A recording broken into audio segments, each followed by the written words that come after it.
Anne of Avonlea by Lucy Maude Montgomery. Chapter 9.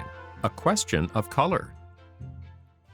That old nuisance of a Rachel Lynde was here again today, pestering me for a subscription towards buying a carpet for the vestry room, said Mr. Harrison wrathfully. I detest that woman more than anybody I know. She can put a whole sermon, text, comment, and application into 6 words and throw it at you like a brick. Anne, who was perched on the edge of the veranda, enjoying the charm of a mild west wind blowing across a newly plowed field on a gray November twilight and piping a quaint little melody among the twisted firs below the garden, turned her dreamy face over her shoulder. "The trouble is, you and Mrs. Lynde don't understand one another," she explained. "That is always what is wrong when people don't like each other. I didn't like Mrs. Lynde at first either. But as soon as I came to understand her, I learned to. Mrs. Lynde may be an acquired taste with some folks, but I didn't keep on eating bananas because I was told I'd learn to like them if I did," growled Mr. Harrison. "And as for understanding her, I understand that she is a confirmed busybody, and I told her so." "Oh, that must have hurt her feelings very much," said Anne reproachfully. "How could you say such a thing? I said some dreadful things to Mrs. Lynde long ago, but it was when I had lost my temper. I couldn't say them deliberately." "It was the truth, and I believe in telling the truth to everybody." "But you don't tell the whole truth," objected Anne. "You only tell the disagreeable part of the truth. Now, you've told me a dozen times that my hair was red, but you've never once told me that I had a nice nose." "I dare say you know it without any telling," chuckled Mr. Harrison. "I know I have red hair, too, although it's much darker than it used to be, so there's no need of telling me that either." Well, I'll try to not mention it again since you're so sensitive. You must excuse me, Anne. I've got a habit of being outspoken, and folks mustn't mind it." "But they can't help minding it, and I don't think it's any help that it's your habit. What would you think of a person who went about sticking pins and needles into people and saying, 'Excuse me, you mustn't mind it, it's just a habit I've got'? You'd think he was crazy, wouldn't you? And as for Mrs. Lynde being a busybody, perhaps she is. But did you tell her that she had a very kind heart and always helped the poor, and never said a word when Timothy Cotton stole a crock of butter out of her dairy and told his wife he'd bought it from her? Mrs. Cotton cast it up to her the next time they met that it tasted of turnips, and Mrs. Lynde just said she was sorry it had turned out so poorly." "I suppose she has some good qualities," conceded Mr. Harrison grudgingly. "Most folks have. I have some myself, though you might never suspect it. But anyhow, I ain't going to give anything to that carpet. Folks are everlasting begging for money here, it seems to me. How's your project of painting the hall coming on?" "Splendidly. We had a meeting of the AVIS last Friday night and found that we had plenty of money subscribed to paint the hall and shingle the roof, too. Most people gave very liberally, Mr. Harrison." Anne was a sweet-souled lass, but she could instill some venom into innocent italics when occasion required. "What color are you going to have it?" "We have decided on a very pretty green. The roof will be dark red, of course. Mr. Roger Pye is going to get the paint in town today." "Who's got the job?" "Mr. Joshua Pye of Carmody. He has nearly finished the shingling.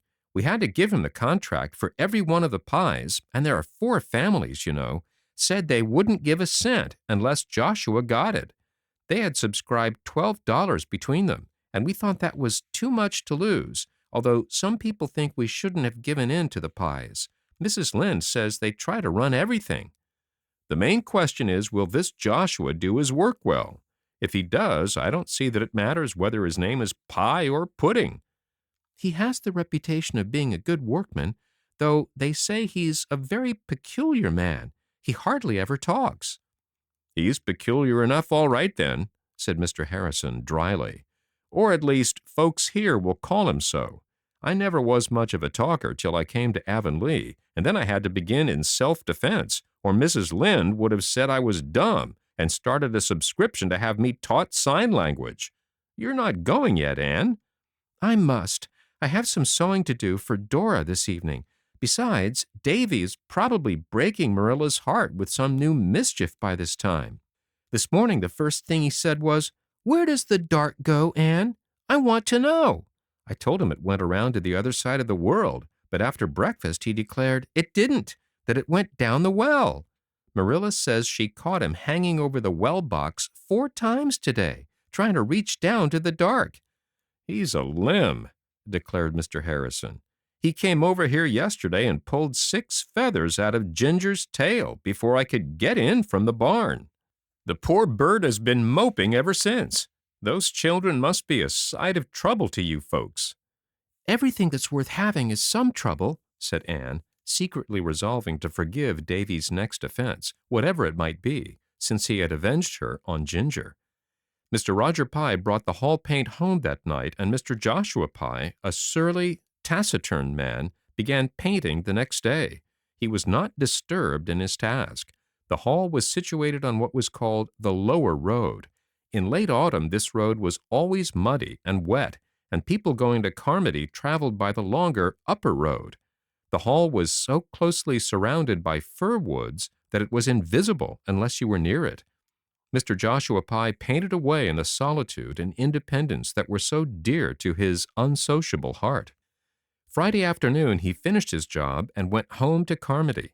Soon after his departure, Mrs. Rachel Lynde drove by, having braved the mud of the lower road out of curiosity to see what the hall looked like in its new coat of paint.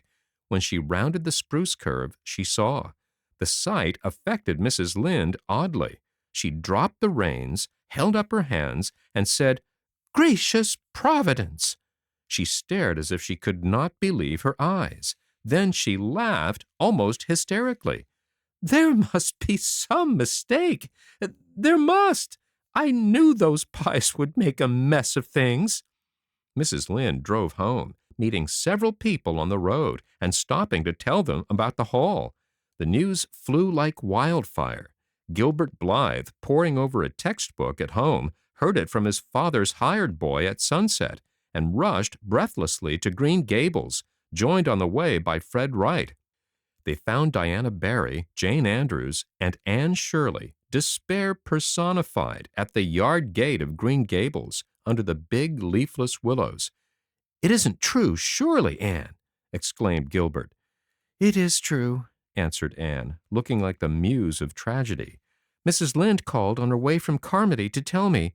Oh, it is simply dreadful. What is the use of trying to improve anything?" "What is dreadful?" asked Oliver Sloane, arriving at this moment with a bandbox he had brought from town for Marilla. "Haven't you heard?" said Jane wrathfully. "Well, it's simply this. Joshua Pye has gone and painted the hall blue instead of green, a deep, brilliant blue, the shade they use for painting carts and wheelbarrows, and Mrs. Lynde says it is the most hideous color for a building, especially when combined with a red roof, that she ever saw or imagined. You could simply have knocked me down with a feather when I heard it. It's heartbreaking, after all the trouble we've had." "How on earth could such a mistake have happened?" wailed Diana. The blame of this unmerciful disaster was eventually narrowed down to the Pyes. The improvers had decided to use Morton Harris paints, and the Morton Harris paint cans were numbered according to a color card. A purchaser chose his shade on the card and ordered by the accompanying number. Number 147 was the shade of green desired, and when Mr. Roger Pye sent word to the improvers by his son, John Andrew, that he was going to town and would get their paint for him, the improvers told John Andrew to tell his father to get 147. John Andrew always averred that he did so, but Mr. Roger Pye as staunchly declared that John Andrew told him 157, and there the matter stands to this day. That night there was blank dismay in every Avonlea house where an improver lived. The gloom at Green Gables was so intense that it quenched even Davy. Anne wept and would not be comforted. "I must cry, even if I'm almost 17, Marilla," she sobbed. "It is so mortifying, and it sounds the death knell of our society. We'll simply be laughed out of existence." In life, as in dreams, however, things often go by contraries. The Avonlea people did not laugh. They were too angry.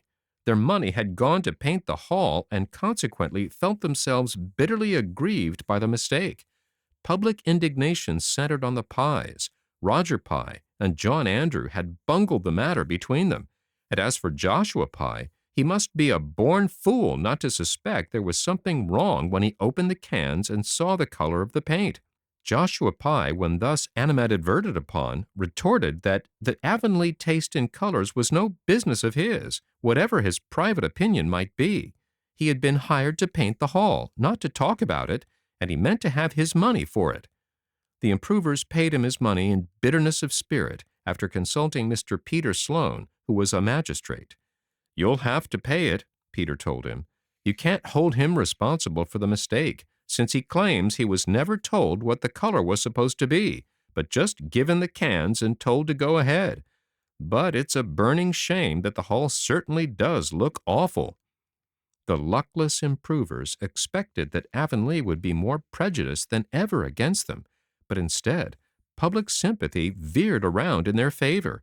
People thought the eager, enthusiastic little band who had worked so hard for their project had been badly used. Mrs. Lynde told them to keep on and show the Pyes that there really were people in the world who could do things without making a muddle of them. Mr. Major Spencer sent them word that he would clean out all the stumps along the road front of his farm and seed it down with grass at his own expense. And Mrs. Hiram Sloane called at the school one day and beckoned Anne mysteriously out into the porch to tell her that if the society wanted to make a geranium bed at the crossroads in the spring, they needn't be afraid of her cow, for she would see that the marauding animal was kept within safe bounds. Even Mr. Harrison chuckled, if he chuckled at all, in private, and was all sympathy outwardly. "Never mind, Anne. Most paints fade uglier every year, but that blue is as ugly as it can be to begin with, so it's bound to fade prettier. And the roof is shingled and painted all right. Folks will be able to sit in the hall after this without being leaked on. You've accomplished so much anyhow." "But Avonlea's Blue Hall will be the byword in all the neighboring settlements from this time out," said Anne bitterly. And it must be confessed that it was.